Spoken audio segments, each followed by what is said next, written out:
Alva ხაჭაპურიძემ დღეს ჟურნალისტებს ის საჩივრები გააცნო, რომლის შეტანასაც მთავარ პროკურატურაში აპირებს.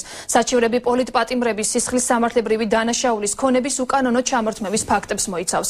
ასევე კონკრეტულად ვანო მერაბიშვილის სიმამრის მიერ პოლიტპატიმრის ბესარიონ ხვინთელიანის ოჯახის მიმართ ქრთამის გამოძალვის, დავით ბეჟუაშვილის მიერ 5 მილიონი დოლარის ღირებულების ჰესის ჩამორთმევის ფაქტებს და სხვა გახმაურებულ თუ გაუხმაურებელ საქმეებს ეხება.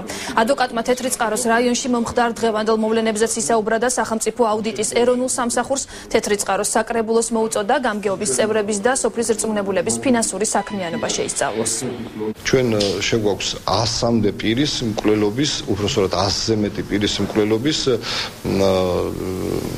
საქმეები, რომლებიც მოკლული იქნენ პოლიციის თანამშრომლების მიერ 2004-დან 2010 წლის პერიოდის ჩათვლით.